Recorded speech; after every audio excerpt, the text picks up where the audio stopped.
Ram सर्वेभ्यः स्वागतम्. Welcome to the class after a 3-week break. Welcome to class 62 of learning to chant Sriman Narayaniam. We will start with the Dhyana Shloka.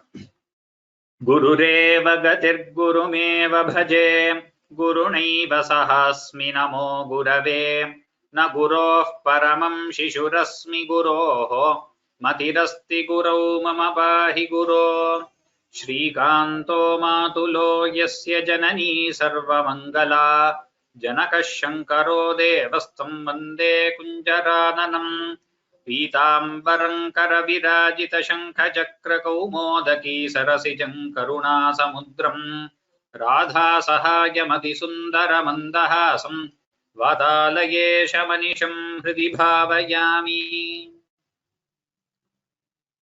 So we have finished divisions from 1 to 33. So we will go straight to Dashakam 34. We will begin with Dashakam 34, Ramavataram today. Ramavatara is over 2 Dashakams, 34 and 35, both in Sraddhara meter. We have seen this in the Dashakam 1 was also in this meter. I think 25, that is Narasimha Avataram was also in this meter. So we know this Dashakam very well. We know this Chandas very well. We will begin Ramavataram.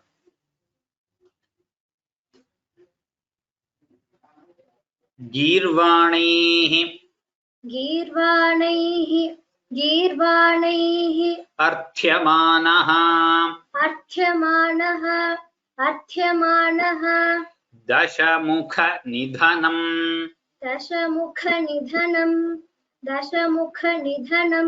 Kosaleshu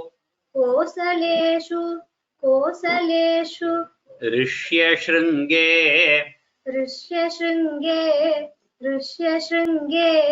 Putriyam Ishtimishva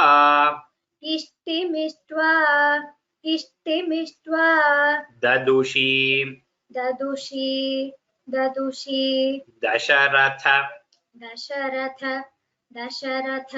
Kshmabhrute Payasagriyam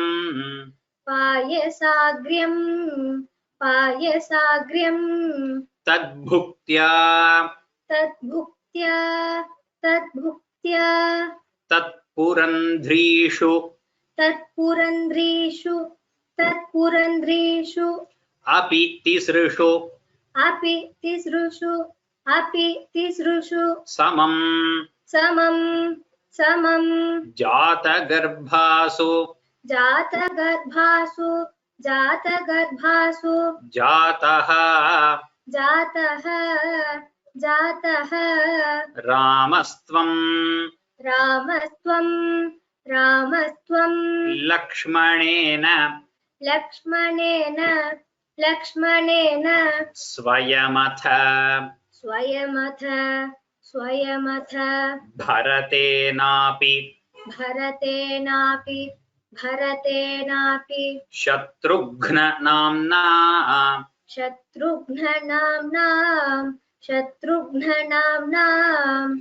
Girvanaihi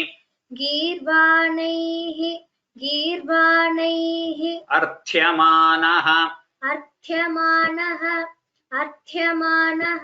Girvanairathyamanaha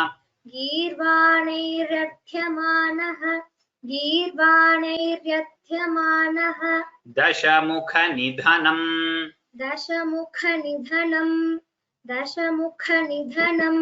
Kosaleshu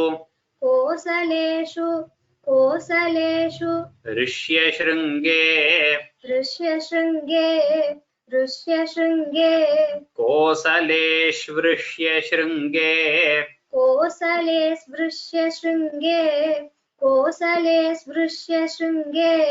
Putriyam Ishtimishva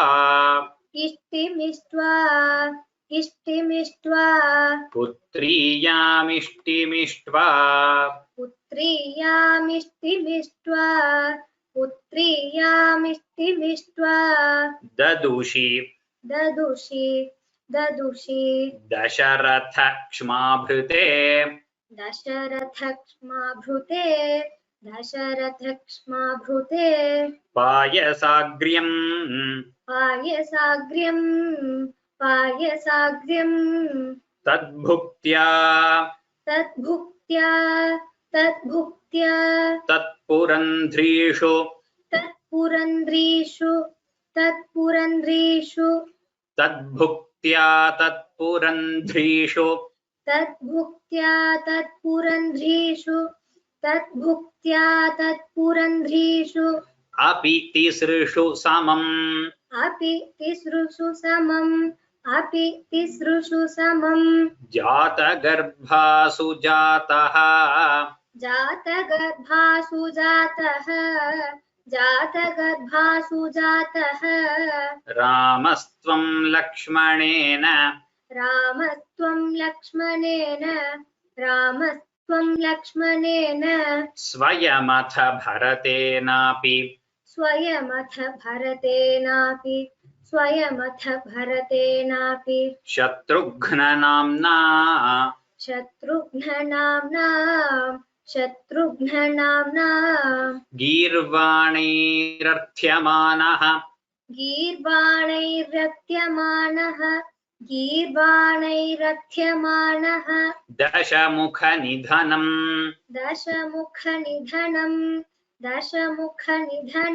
Kosle स्पृश्य शृङ्गे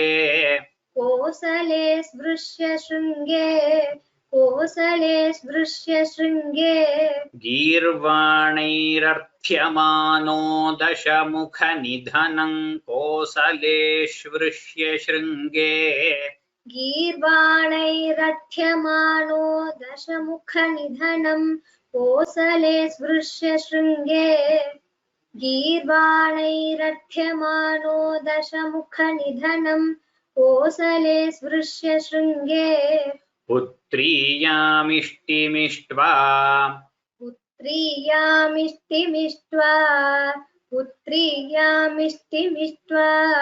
ददुषि Dasharath क्ष्माभृते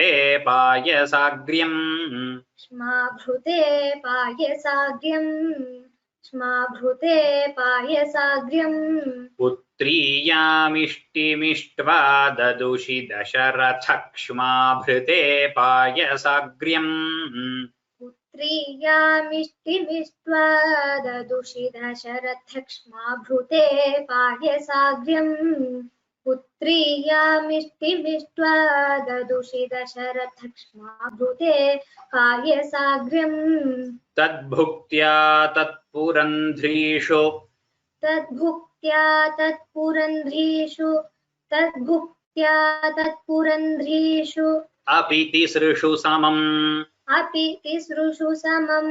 अपि तिसृषु समम् जातगर्भासु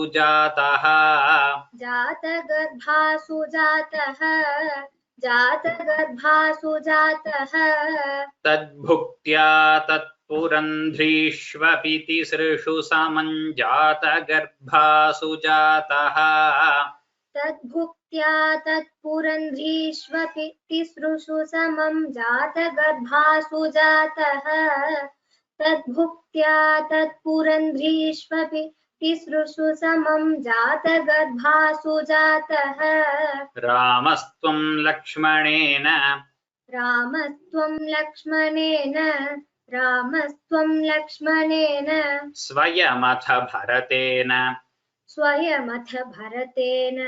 स्वयमथ भरतेन अपि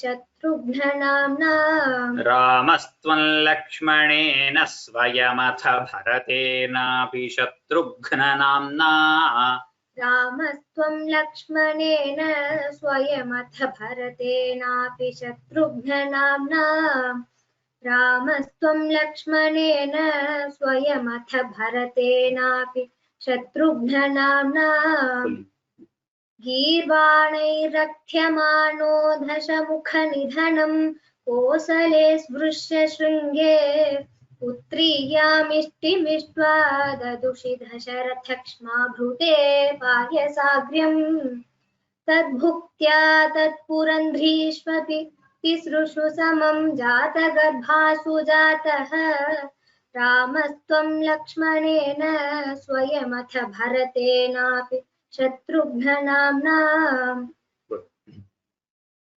Next, Amogha. Next shloka.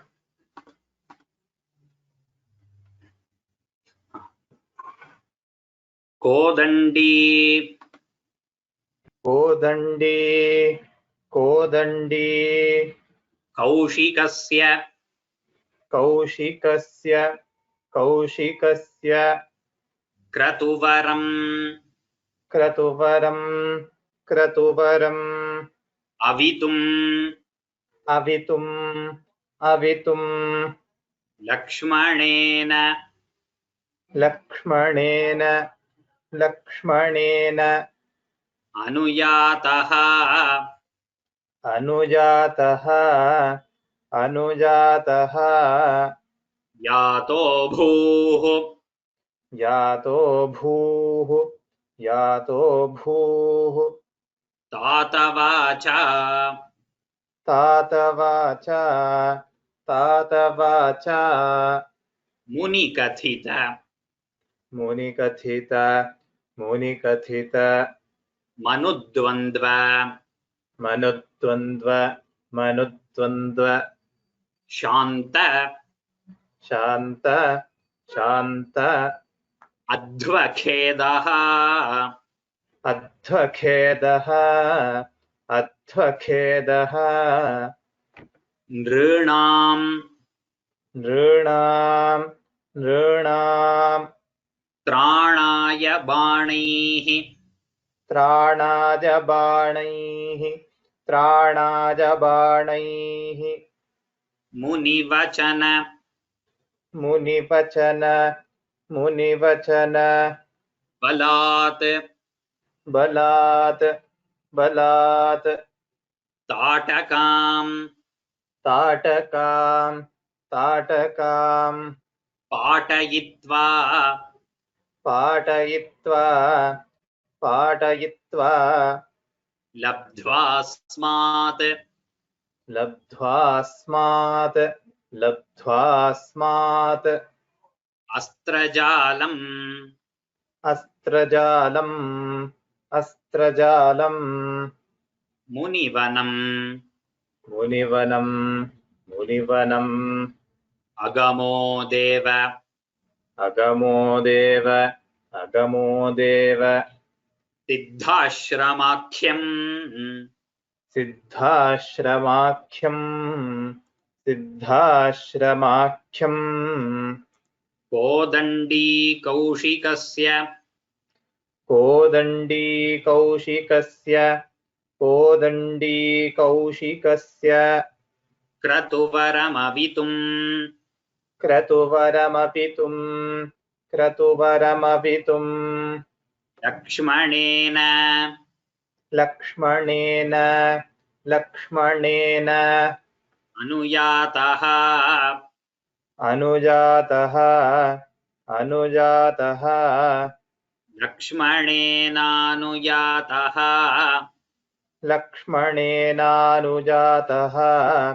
लक्ष्मणेनानुजातः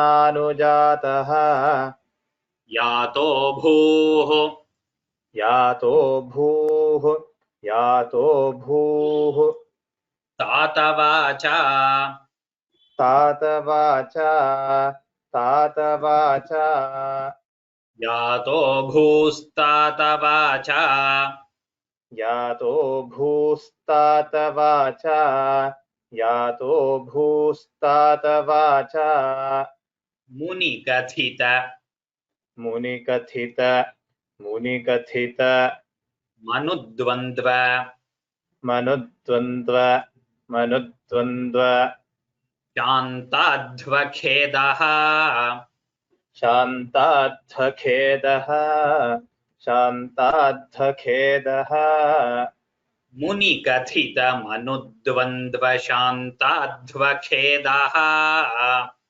मुनिकथितमनुद्वन्द्वशान्ताध्वखेदः मुनिकथितमनुद्वन्द्वशान्ताध्वखेदः नृणां त्राणाय नृणान्त्राणाज बाणैः बाणैः मुनिवचनबलात् मुनिवचनबलात् ताटकां पाटयित्वा ताटकां पाटयित्वा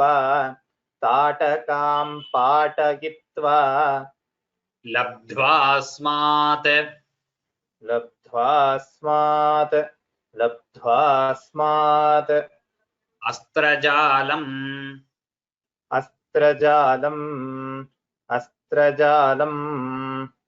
लब्ध्वास्मादस्त्रजालम्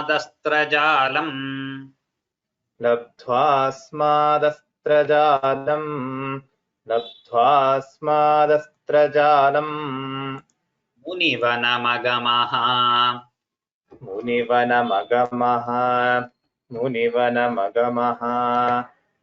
देव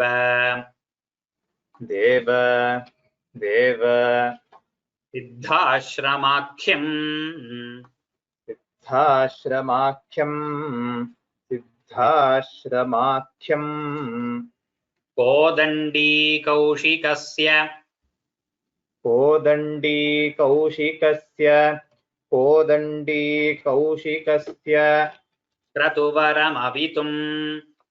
क्रतुवरमवितुम् लक्ष्मणेनानुजातः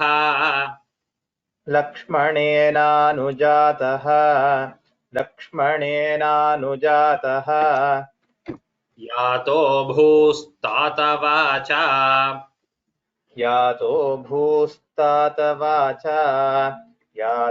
भूस्तातवाचा मुनिकथित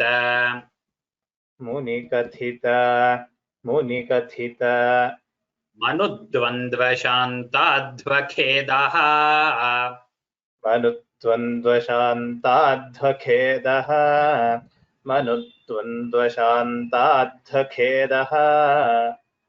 नृणान्त्राणाय बाणैः नृणान्त्राणाज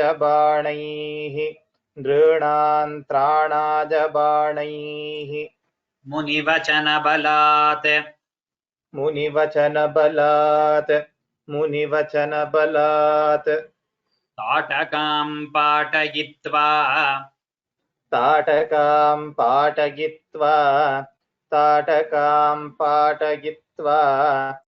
लब्ध्वास्मादस्त्रजालम्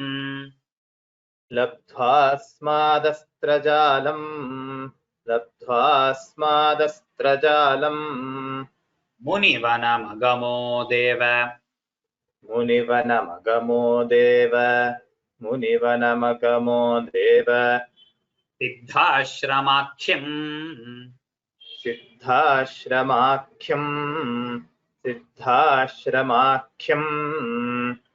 कोदण्डीकौशिकस्य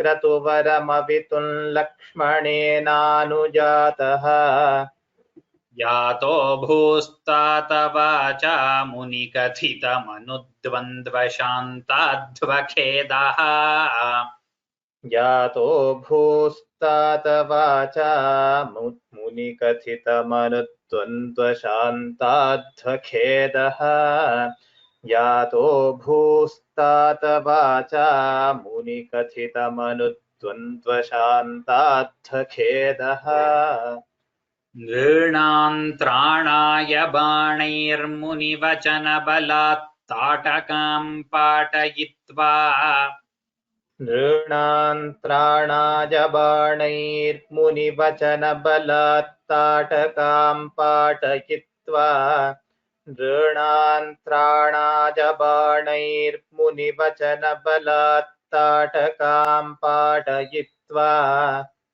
लब्ध्वास्मादस्त्रजालं मुनिवनमगमो देवसिद्धाश्रमाख्यम् लब्ध्वास्मादस्त्रजालं मुनिवनमगमो देवसिद्धाश्रमाख्यम् लब्ध्वास्मादस्त्रजालं मुनिवनमगमो देवसिद्धाश्रमाख्यम् कोदण्डी कौशिकस्य क्रतुवरमवितुं लक्ष्मणेनानुजातः यातो भूस्तात वाचा मुनिकथितमनुद्वन्द्वशान्ताध्वखेदः नृणान्त्राणाय बाणैर्मुनिवचनबलात् ताटकां पाटयित्वा लब्ध्वास्मादस्त्रजालं मुनिवनमगमो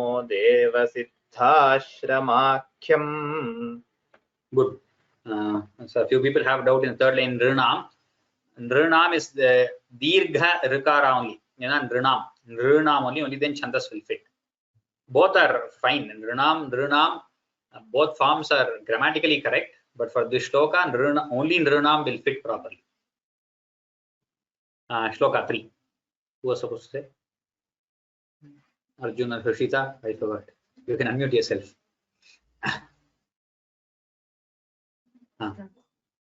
Maricham.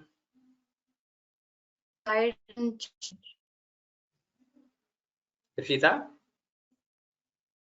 Can you hear me? Yes, I can hear you. I see the next slide. Oh. I can't see the next slide. Yeah, now I have heard it, yes. Maricham.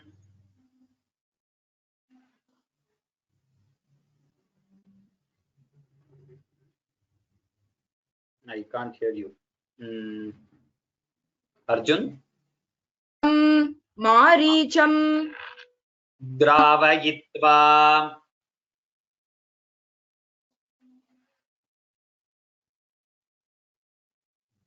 Arjun, are you here?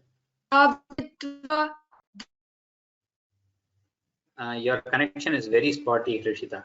It's breaking a lot. Arjun or Spurti, you can. Spurti?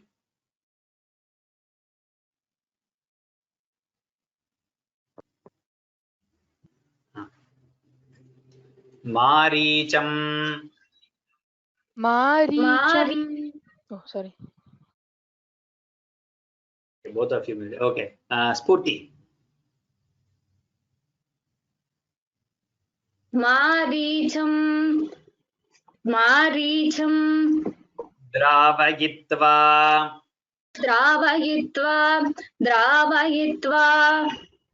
Makhashirasi.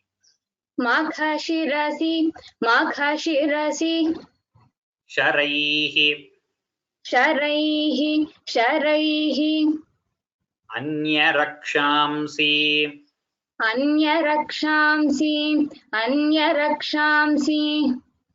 Nighnan.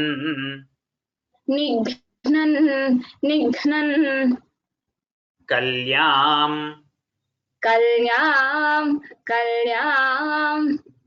Kurvannahalyam.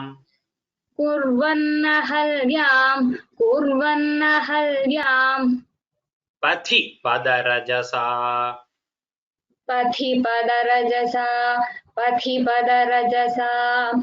Prapya.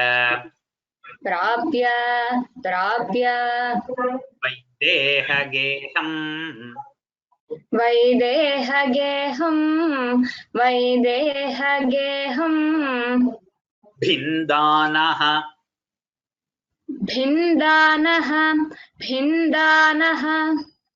Chandrachudam.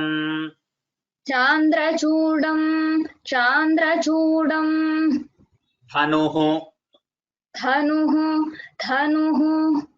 Avanisutam.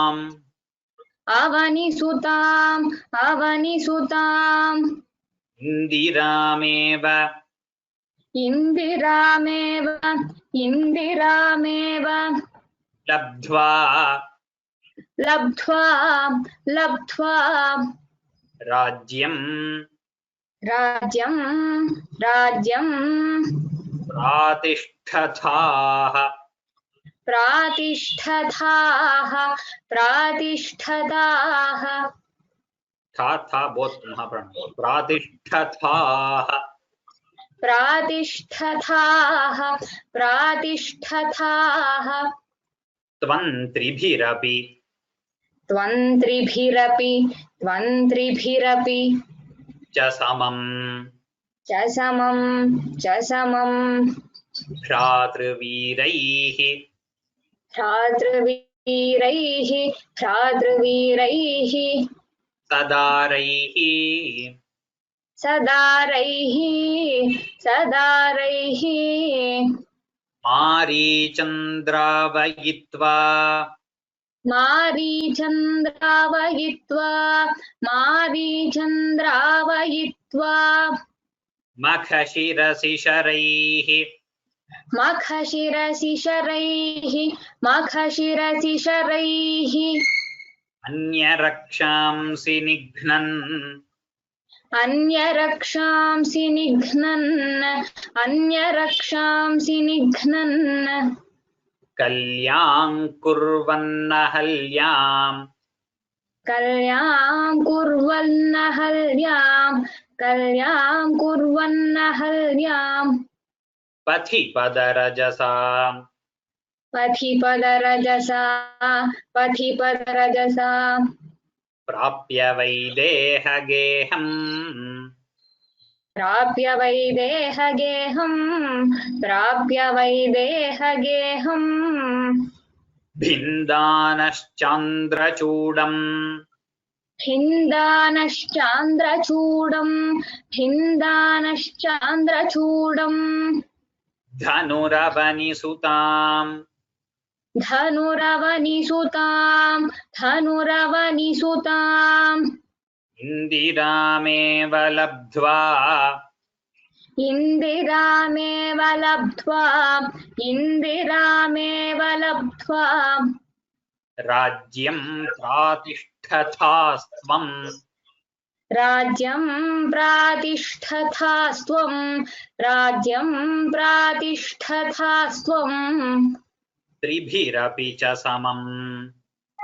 त्रिभिरपि च समम् त्रिभिरपि च समम् भ्रातृवीरैः सदारैः भ्रातृवीरैः सदारैः मारीचन्द्रावयित्वा मखशिरसि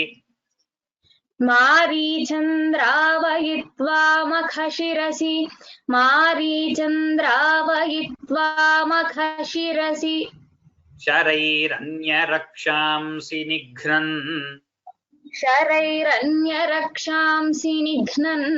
शरैरन्यरक्षांसि निघ्नन् कल्यां कुर्वन्नहल्यां पथि पदरजसा कल्यां कुर्वन्नहल्यां पथिपदरजसा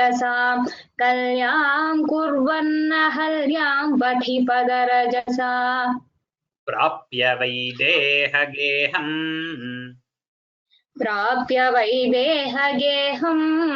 प्राप्य वैदेहगेहम् भिन्दानश्चान्द्रचूडम्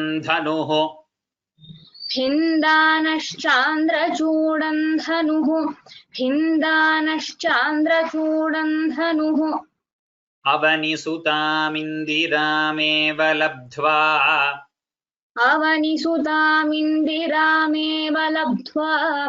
अवनिसुतामिन्दिरामेव लब्ध्वा राज्यं प्रातिष्ठथास्त्वम् त्रिभिरपि राज्यं प्रातिष्ठथास्त्वं त्रिभिरपि राज्यं प्रातिष्ठथास्त्वं त्रिभिरपि च समं भ्रातृवीरैः सदारैः च समं भ्रातृवीरैः सदारैः च समं भ्रातृवीरैः सदारैः मारीचन्द्रावयित्वा मखशिरसि शरैरन्यरक्षांसि निघ्नन् मारीचन्द्रावयित्वा मखशिरसि मारीचन्द्रावयित्वा मखशिरसि शरैरन्यरक्षांसि निघ्नन् मारीचन्द्रावयित्वा मखशिरसि शरैरन्यरक्षांसि निघ्नन् कल्यां कुर्वन्नहल्यां पथिपदरजसा प्राप्य वैदेहगेहम् कल्यां कुर्वन्नहल्यां पथिपदरजसा प्राप्य वैदेहगेहम् कल्यां रजसा प्राप्य पथिपदरजसा प्राप्य वैदेहगेहम् कल्यां कुर्वन्नहल्यां पथिपदरजसा प्राप्य वैदेहगेहम् कल्यां भिन्दान्द्रचूडन् धनुरवनिसुतामिन्दिरामेव लब्ध्वा हिन्दानश्चान्द्रचूडं धनुरवनिसुतामिन्दिरामेव लब्ध्वा हिन्दानश्चान्द्रचूडं धनुरवनिसुतामिन्दिरामेव लब्ध्वा राज्यं प्रातिष्ठथास्त्वं त्रिभिरपि च समं भ्रातृवीरैः सदारैः राज्यं प्रातिष्ठथास्त्वं त्रिभिरपि च समं भ्रातृवीरैः सदारैः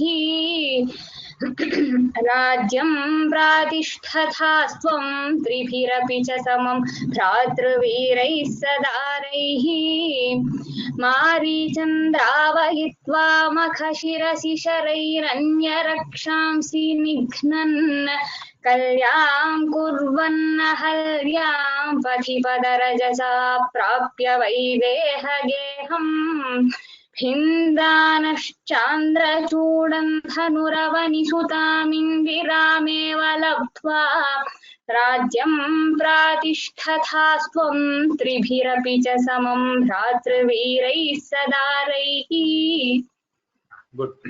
Next, Arjun.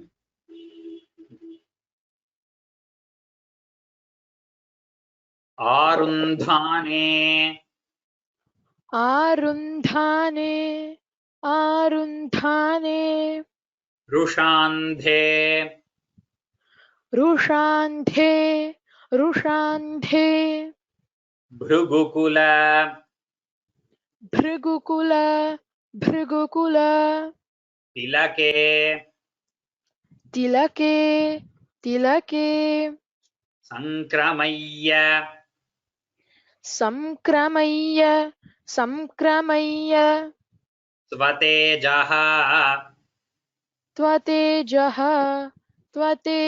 स्वतेजः याते यातः याते यातः याते यातः अस्य योध्याम् अस्य योध्याम् सुखमिह सुखमिह सुखमिह निवसन् निवसन् निवसन् कान्तया कान्तया कान्तया कान्तमूर्ते कान्तमूर्ते कान्तमूर्ते शत्रुघ्नेन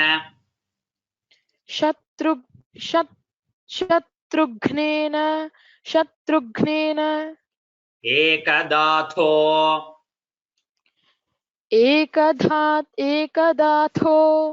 एकदाथो गतवति गतवती भरते भरते मातुलस्य मातुलस्य अधिवासम् अधिवासं तातारब्धः तातारब्धः तातारब्धः अभिषेकः अभिषेकः अभिषेकः तव किल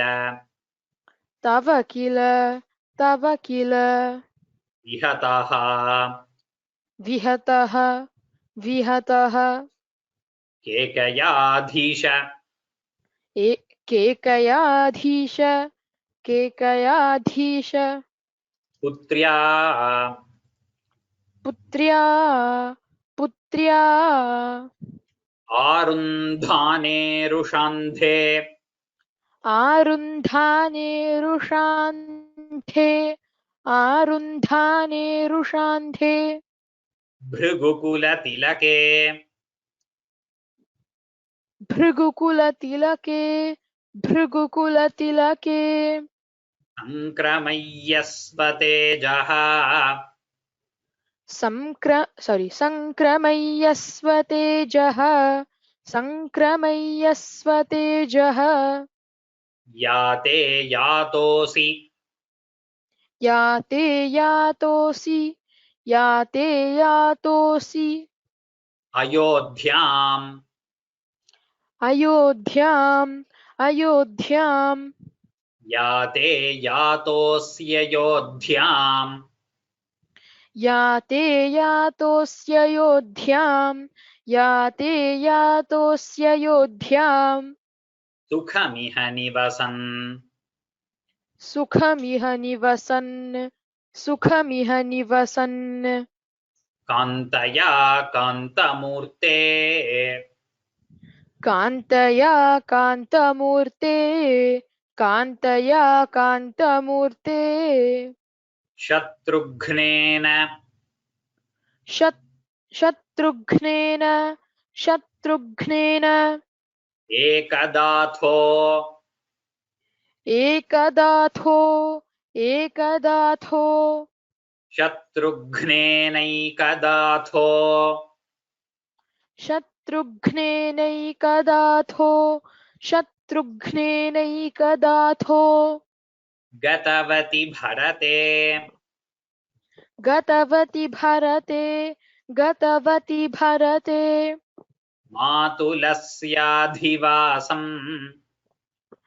मातुलस्याधिवासम्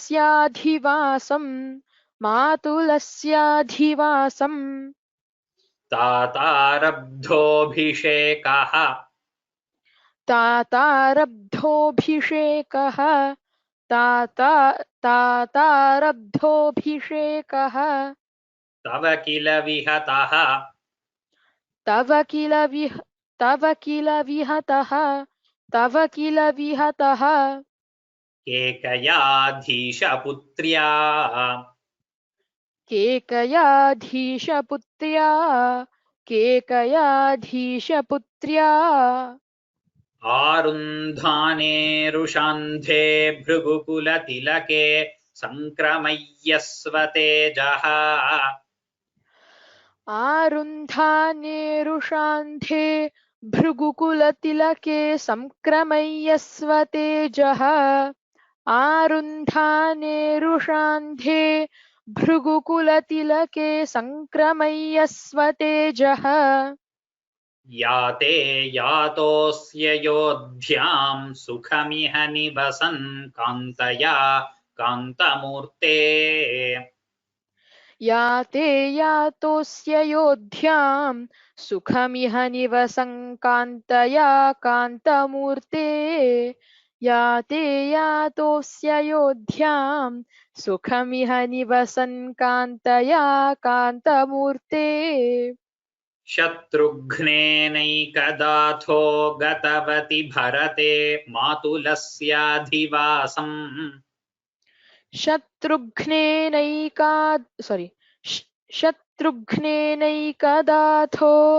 गतवति भरते मातुलस्याधिवासम् शत्रुघ्नेनैकदाथो गतवति भरते मातुलस्याधिवासम् तातारब्धोऽभिषेकः तातारब्धोऽभिषेकस्तव किल विहतः केकयाधीशपुत्र्या तातारब्धोऽभिषेकस्तव किल विहतः केकयाधीशपुत्र्या तातारब्धोऽभिषेकस्तव किल विहतः केकयाधीशपुत्र्या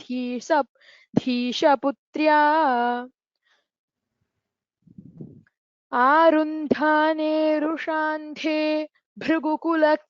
भृगुकुलतिलके सङ्क्रमय्यस्वतेजः याते यातोऽस्य योध्यां सुखमिह निवसङ्कन्तया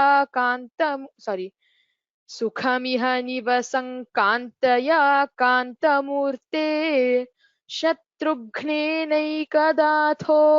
गतवति भरते मातुलस्याधिवासं तातारब्धोऽभिषेकस्तव किल विहतः केकयाधीशपुत्र्या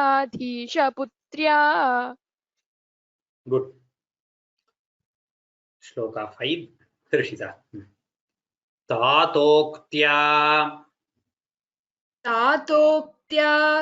तातोक्त्या यातु कामः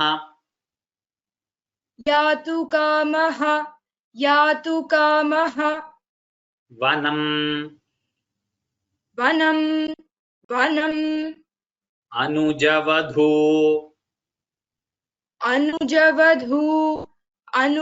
अनुजवधू संयुतः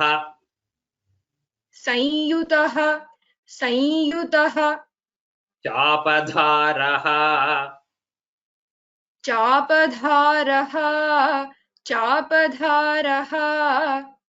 पौरान्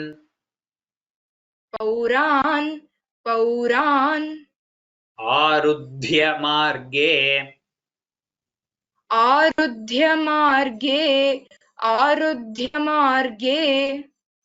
गुहनिलय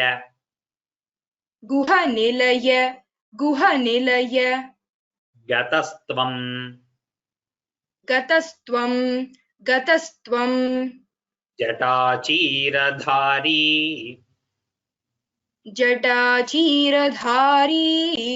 जटाचीरधारी नावासन्तीर्य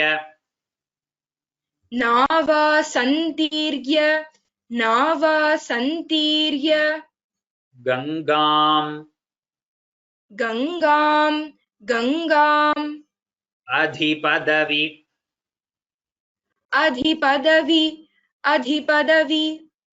पुनस्तं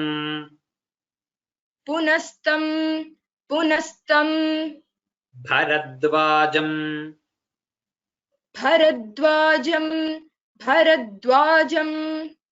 आरात्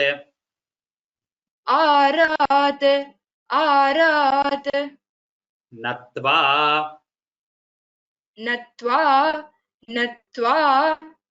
तद्वाक्यहेतोः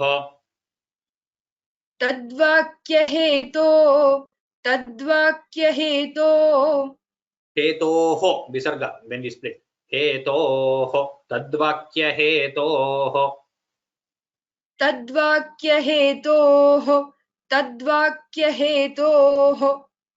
अतिसुखम्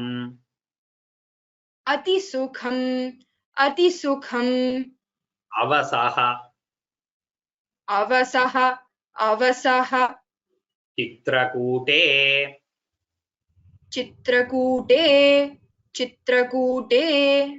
गिरीन्द्रे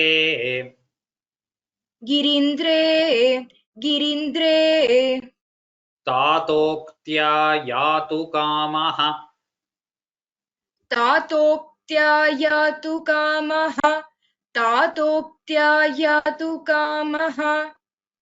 वनमनुजवधू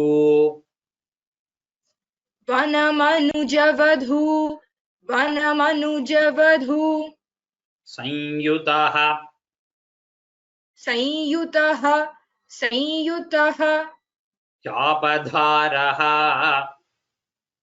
चापधारः संयुतश्चापधारः संयुतश्चापधारः संयुतश्चापधारः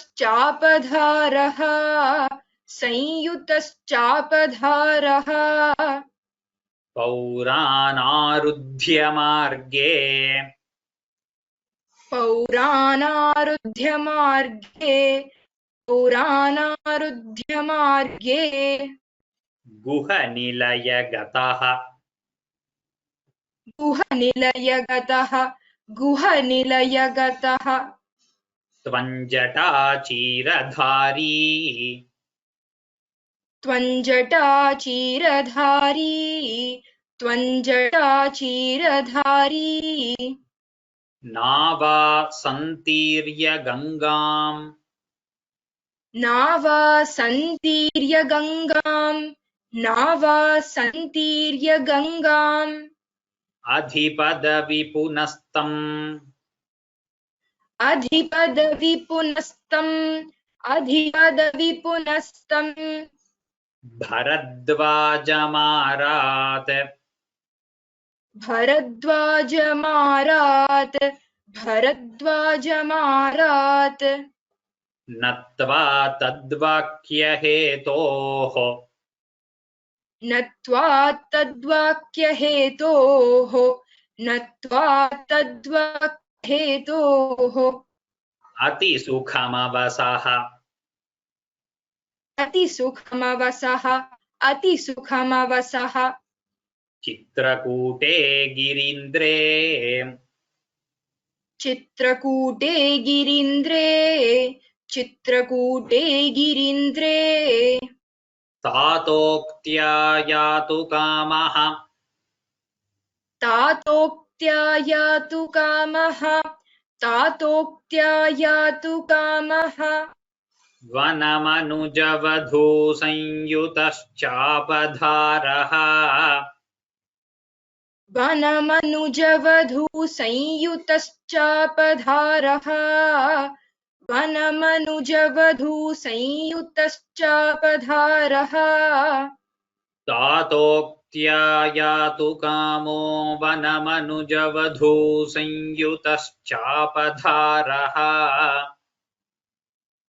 तातोक्त्या यातु कामो वनमनुजवधू संयुताश्चापधारः तातोक्त्या यातु कामो वनमनुजवधू संयुताश्चापधारः It is not sanyutaha, it is sanyutaschapadaaraha. Repeat it once more, the whole line. Sanyutas rasva. तातोक्त्या यातु कामो वनमनुजवधू संयुतश्चापधारः पौराणारुध्य मार्गे पौराणारुध्य मार्गे पौराणारुध्य मार्गे गुहनिलयगतस्त्वञ्जटाचीरधारी गुहनिलयगतस्त्वञ्जटाचीरधारी गुहनिलयगतस्त्वञ्जटाचीरधारी पौराणारुध्य मार्गे गुहनिलयगतस्त्वञ्जटाचीरधारी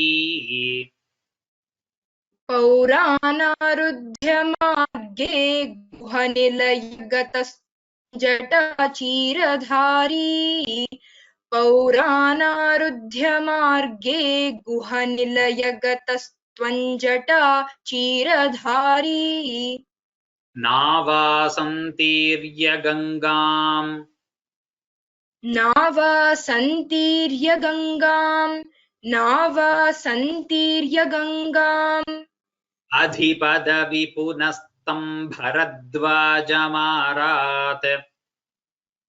अधिपदविपुनस्तं भरद्वाजमारात् अधिपदविपुनस्तं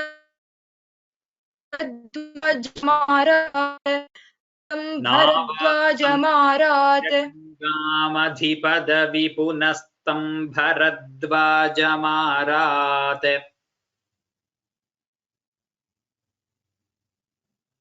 नासन्तीर्य गङ्गामधिपदविपुनस्त्वं भरद्वाजमारात् नावासन्तीर्य गङ्गामधिपदविपुनस्तं भरद्वाजमारात् नत्वा तद्वाक्यहेतोरतिसुखमवसः नत्वा तद्वाक्यहेतोरतिसुखमवसत्. Sorry, can you repeat it? नत्वा तद्वाक्यहेतोरतिसुखम् नत्वा तद्वाक्यहेतोरतिसुखम् नत्वा तद्वाक्यहेतोरतिसुखम् अवसश्चित्रकूटे गिरीन्द्रे अवसश्चित्रकूटे गिरीन्द्रे अवसश्चित्रकूटे गिरीन्द्रे नत्वा तद्वाक्यहेतोरतिसुखमवसश्चित्रकूटे गिरीन्द्रे नत्वा तद्वाक्यहेतोरतिसुखमवसश्चित्रकूटे गिरीन्द्रे नत्वा तद्वाक्यहेतोरतिसुखमवसश्चित्रकूटे गिरीन्द्रे तातोक्त्या यातु कामो वनमनुजवधू संयुतश्चापधारः पौराणारुध्य मार्गे गुहनिलयगतस्त्वञ्जटा चीरधारी नावासन्तीर्य गङ्गामधिपदविपुनस्तं भरद्वाजमारात् नत्वा तद्वाक्यहेतोरतिसुखमवसश्चित्रकूटे गिरीन्द्रे. Good. I think 5 shlokas are enough for the day. We have 2 dashakams, 20 shlokas, 5 per class. I think we'll take 4 classes. That's good. Big shlokas and then quite not very difficult, but very filled with meaning. So I will repeat these 5 shlokas, then a couple of announcements, and then questions and answers. I will take these 5 shlokas. I will repeat.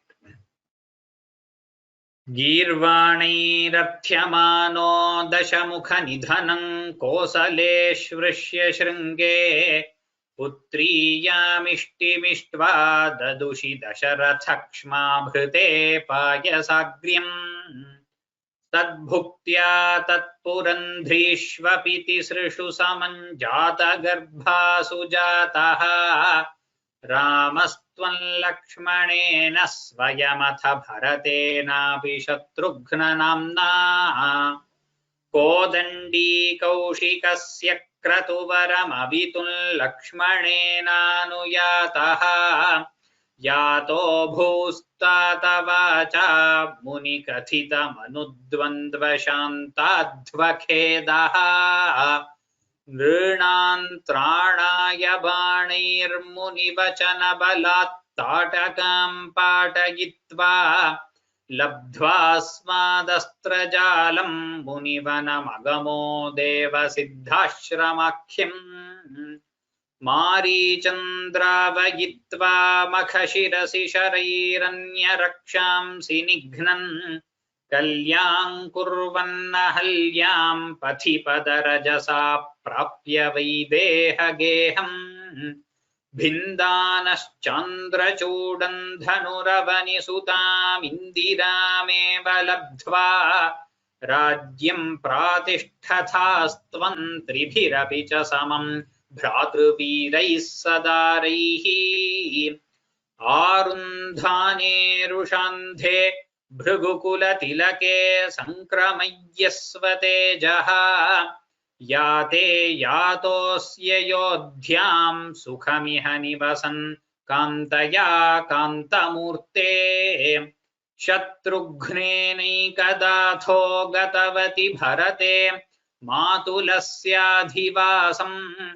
तातारब्धोऽभिषेकस्तव किल विहतः केकयाधीशपुत्र्या तातोक्त्या यातु कामो वनमनुजवधू संयुतश्चापधारः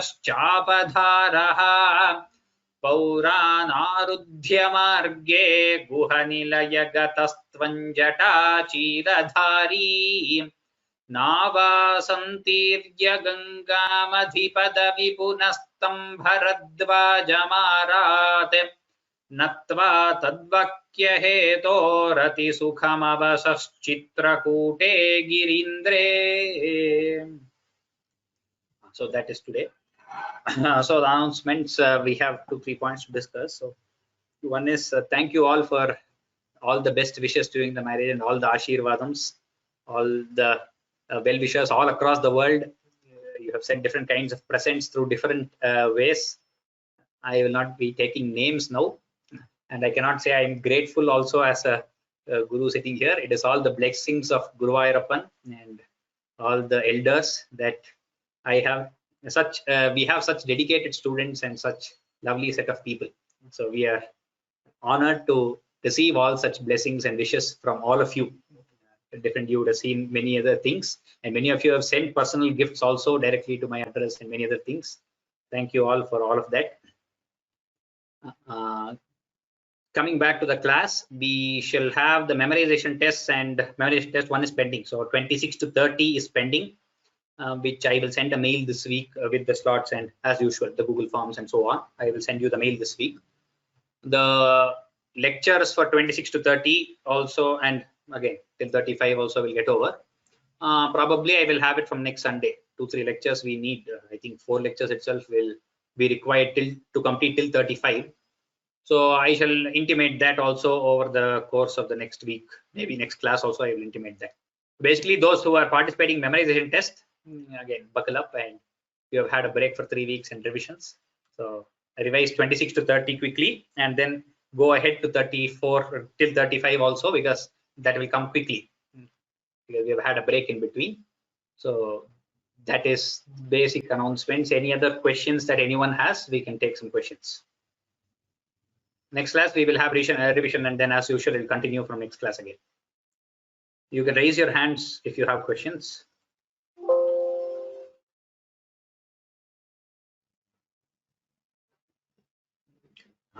Venkateshwara Gopala. Also, I have not had time to reply to the mails. A lot of you have sent mails. I think many mails I have received. I have not yet had my time to reply to those mails personally. Hopefully, I will do it this week. Nice. Venkateshwara Gopala. This the name of the Chandas is Santhara. Same as Dashakam 1. Oh, thank you. It is there on the first sheet I have given.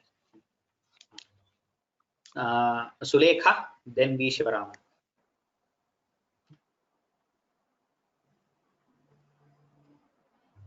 Sulekha, you can unmute yourself. I have unmuted you.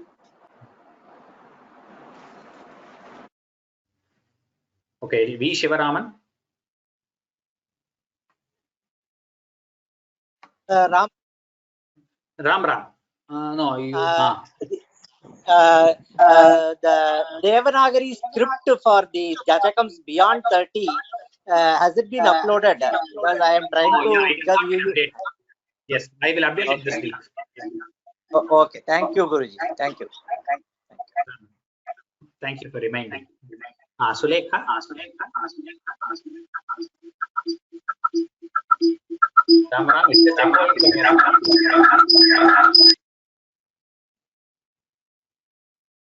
Okay, you can try. You just see Sudha Ramaswamy, then Meera Sharma.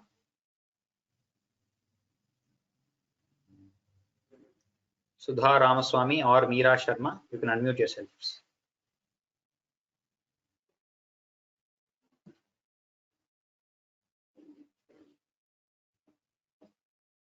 It's taking longer than usual to unmute. Panchanadam Swaminathan, sir. Can you hear me? Yes, I can. Namaste.